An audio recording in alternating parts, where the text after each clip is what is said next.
So we have dot and dash, and they're quite a bit of fun. Now, there are actually 4 separate applications. There they are: Go, Blockly, Path, and Xylo. There are 4 separate downloads available on the Google Play Store as well as for your Apple users on the Apple App Store. Those are the applications you use to interact and control these little guys. Now, Go, which is pretty much the first one you start off with, actually worked on my Samsung S6. I actually was able to use it on this. Now, the other 3 applications, Blockly, Path, and Xylo, require basically a tablet. Any tablet, really, it seems like, as long as you're a KitKat 4.4.2, which is this day and age, pretty much any tablet you get your hands on is going to probably be that operating system. But it worked on my M10X, it worked on my Samsung Tab 3, even worked on a little budget tablet, and they're all KitKat, so no problems there. But they will not work on a smartphone, even one as recent as the S6, so be aware of that. So there's 4 different applications. I downloaded them all, and Go is the first one you go use.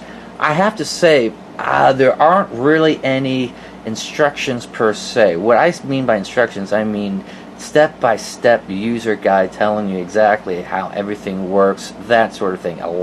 Pretty much most of it has been learned by doing, learned by exploring, which is not a bad thing. But if you're pedantic like I am about reading instructions and knowing exactly what everything does beforehand, no, there's unfortunately nothing like that. The best that is included, at least in the main boxes, is this little quick start guide, which is pretty simplistic. Download there, that's the Go application. That's what you start off with, and then connect, and then and that's pretty much it. That's as far as it goes. So when you first start up, I'll give you a few tips. Turn your Bluetooth on your device, on your tablet, go into Bluetooth and pair both of these guys. As soon as you turn them on, they're available for pairing, and once they're paired, you're good, and they'll automatically repair as well, just like a regular Bluetooth device. Then go ahead and download the application from the website, or you can go to the Google Play Store and look up dash and dot go, and that's your first application.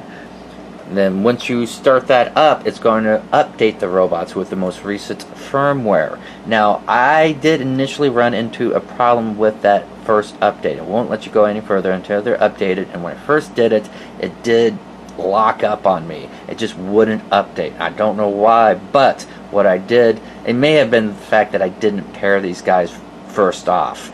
I went ahead while the application was open, then paired them. That may have been the problem. But whatever the case may be, I went ahead and restarted the application. I home screened out and I force closed the Go application. Once I did that, I reopened it, and then both of these guys updated just fine. So if you run into problems for any reason, just home screen out and then force close those, because these applications, all 4 of them, none of them actually exit cleanly if you use the back key. In fact, the back key doesn't do anything on them. You have to home screen, and it leaves the applications running actively in the background as an active task and a running process. As you can see, they do have an auto sleep function. That's what he's about to do, is turn himself off. There you go. So we'll go ahead and just reach over and turn him back on. Alright, so you download your Go application, and that's the one that basically lets you remotely control them. To pair them up, you just tap the little icon at the top. It will do the searching for robots.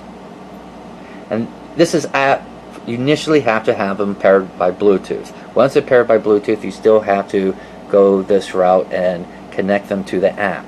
So it's a 2-step process. Now, once you connect them to Bluetooth the first time, like I said, they automatically reconnect.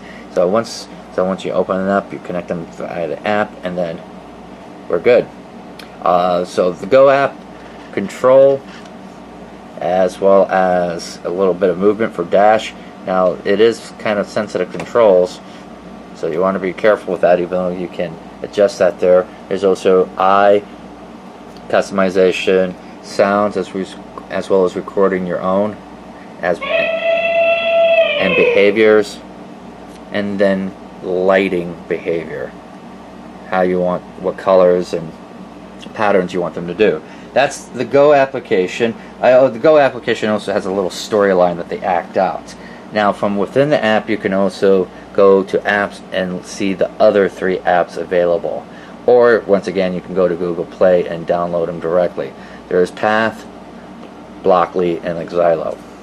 We'll go ahead and look at Blockly next. This is the one I think is the coolest. Basically, you see how this is all set up. Whoops, well, I hit the play key there. If you drag and drop commands, like for instance, if I want to go to look, I can add a command, let's say look left or look up. They're 2 separate ones, up or down or left and right. So we'll drag left, and when we hit the start key, which is down at the bottom, first thing it says is say hi. Well, let's put in, before we say hi, we'll say look. Just tap that and then drag which direction you want him to look. So left, and then the number of degrees and angle.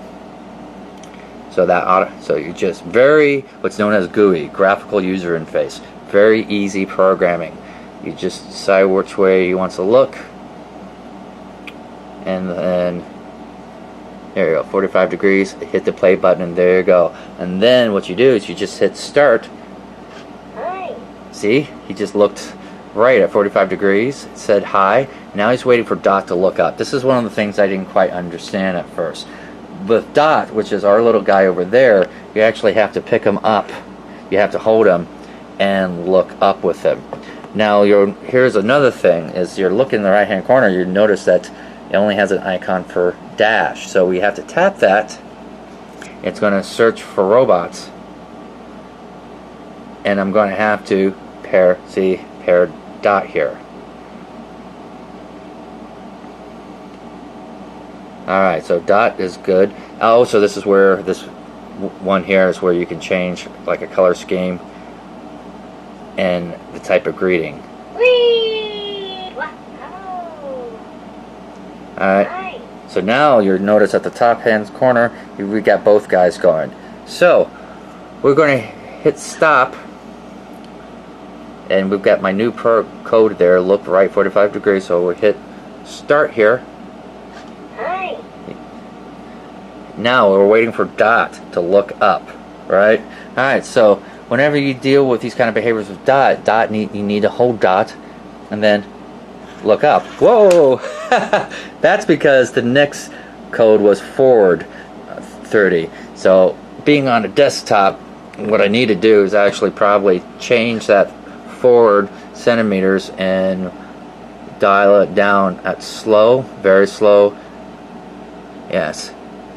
And then we'll just do a little bit, 10 centimeters. It's all graphical, so as you can see, it's all done by increments of 10 centimeters and speed. So easy even for a 5-year-old. I tell you what, it's a lot of fun. This was the application I was most excited about, because I thought, I mean, in this day and age of high tech, getting a young child into this sort of programming, this conceptual programming, is a huge boon. It really is.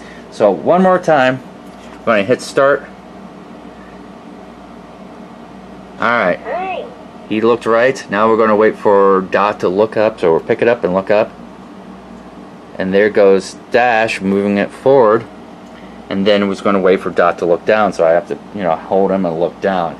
That's awesome. So the whole blocky thing is pretty awesome app. And then there's xylophone, which there's an accessory xylophone, and you can have him, start it up and play, as well as path, which you actually program dash to move about, simple drag type of coding. Just very awesome stuff. A huge advantage for young children in this day and age, as well as a lot of fun for us older folks. Just a lot of learn by doing, though. There's just, for someone who's pedantic about reading instructions, I was kind of disappointed there wasn't anything step by step for me to learn, but learn by doing, best way. Alright, you guys have a great one.